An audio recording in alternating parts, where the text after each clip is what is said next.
नमस्कार दोस्तों, आप देख रहे हैं टेक्नो इंडिया यूट्यूब चैनल और मैं सुशील कुमार आपका एक बार फिर से स्वागत करता हूं।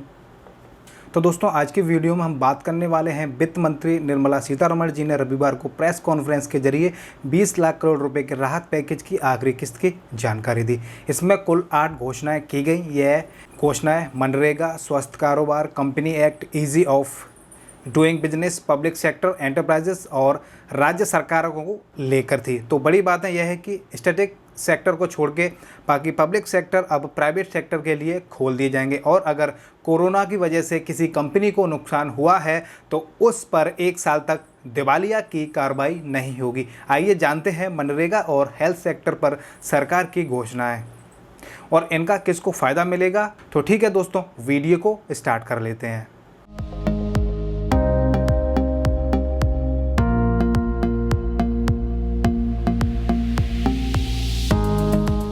सबसे पहले दोस्तों, मनरेगा को 40,000 करोड़ रुपए अतिरिक्त दिए जाएंगे। सरकार मनरेगा पर 40,000 करोड़ रुपए और खर्च करेगी। बजट में मनरेगा के लिए 61,000 करोड़ रुपए का प्रावधान किया था। इस प्रकार अब इसे बढ़ाकर 1.01 लाख रुपए कर दिया है। ग्रामीण क्षेत्रों में रहने वाले प्रवासी मजदूर जब अपने घर लौटेंगे तो उनके पास कमी नहीं रहेगी। इस फंड से 300 करोड़ व्यक्ति दिवस रोजगार सृजित होंगे। मॉनसून में सीजन में भी मनरेगा के तहत काम दिया जाएगा। पानी सहेजने वाले कामों में मजदूरों को रोजगार मिलेगा। सरकार तुरंत इस फंड को रिलीज करेगी। इससे सरकार से गांव को और लौट रहे प्रवासी कामगारों को तुरंत रोजगार मिलेगा।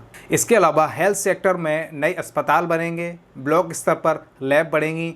पब्लिक हेल्थ लैब व सिर्फ जिला स्तर पर बनेंगी, बल्कि ब्लॉक स्तर पर भी बनाई जाएंगी। गांव, कस्बाई और शहरी इलाकों में संक्रामक बीमारियों को इलाज करने वाले अस्पताल बनेंगे। लोगों को नज़दीकी अस्पताल के सभी प्रकार का इलाज मिलेगा।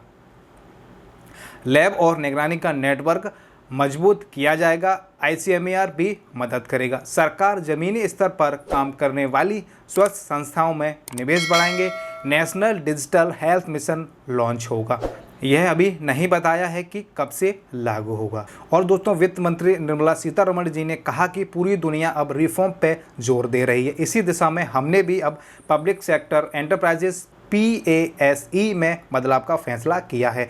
इसके लिए जल्द नई पब्लिक सेक्टर एंटरप्राइजेस नीतियां लाई जाएंगी।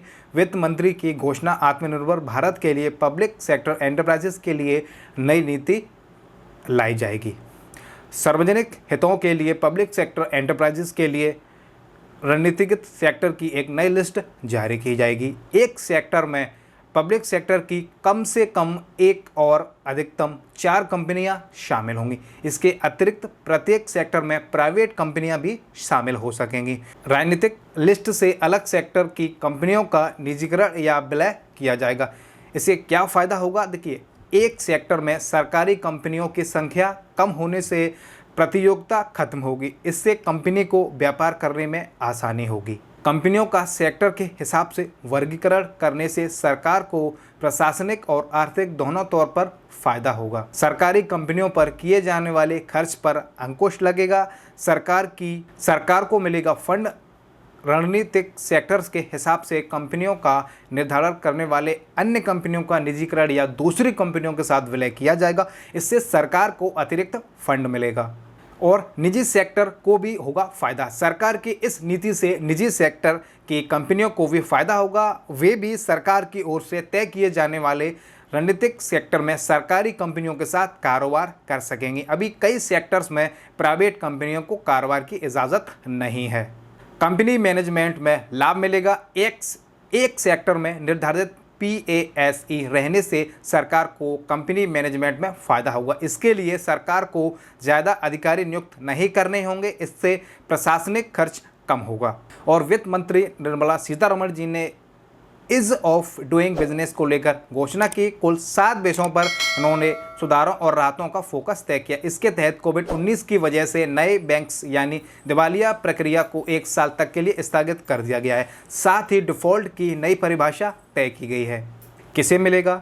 दिवालिया प्रक्रिया के तहत कॉरपोरेट कंपनियों और MSME को राहत दी गई है। इस राहत का उद्देश्य यह है कि कोविड-19 से निपटने में इनको मदद मिल सके। कॉरपोरेट के लिए नए मसलों को 1 साल तक के लिए स्थगित किया गया है। इसके साथ ही डिफ़ॉल्ट की गई परिभाषा तय की गई है। इस तरह एमएसएमई के लिए दिवालिया प्रक्रिया के तहत कम से कम राशि का आकार बढ़ाकर 1 करोड़ कर दिया गया है। पहले यह 1 लाख रुपया था। इससे यह फ़ायदा मिलेगा कि ज़्यादातर छोटी कंपनियां दिवालिया प्रक्रिया में आने से बच सकेंगी। कंपनियां एक्ट डिफ़ॉल्ट में 7 कंपाउंडेबल अपराधों को पूरी तरह से समाप्त कर दिया गया है और 5 अन्य को किसी वैकल्प फ्रेमवर्क के तहत निपटाया जाएगा। सेक्शन 240A के तहत एमएसएमई के लिए अलग से दिवालिया प्रक्रिया की जाएगी। इसके लिए जल्द नोटिफिकेशन जारी हो जाएगा। आईबीसी में सुधार किया गया है। इसके तहत कंपनियों को डिफ़ॉल्ट नहीं किया जाएगा, जिससे वे 1 साल तक कोविड से प्रभावित होने पर अपने आप को मजबूत कर सकेंगी। अर्थव्यवस्था में सुस्ती का असर सब सेक्टर पर दिखा है।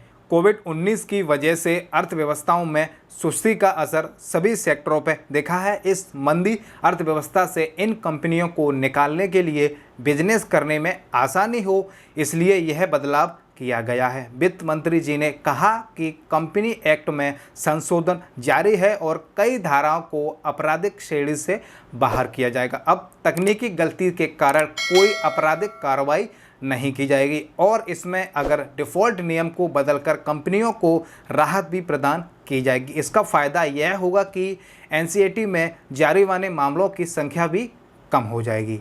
और दोस्तों देखिए, हम आपको बता दें, सरकार ने 56 दिनों में 20,97 लाख करोड़ रुपए के राहत पैकेज दिए। इसमें 11 लाख करोड़ रुपए की घोषणा इन 5 दिनों में हुई।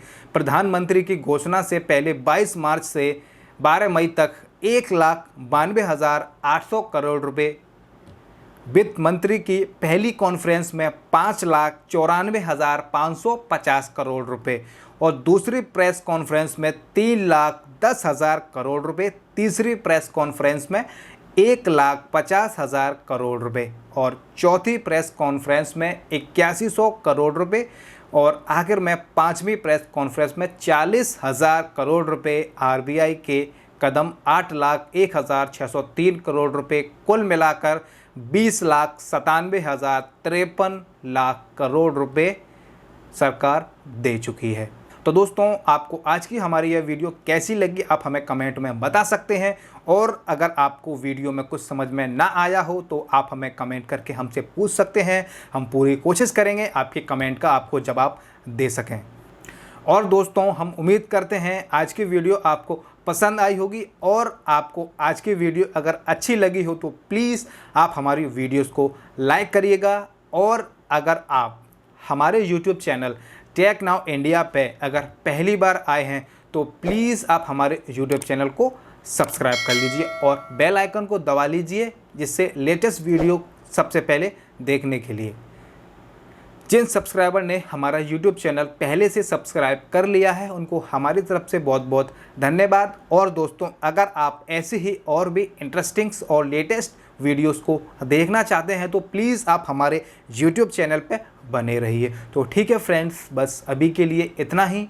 हम इजाज़त चाहते हैं आपसे, ऐसे ही वीडियोस के साथ मिलते रहेंगे आपसे।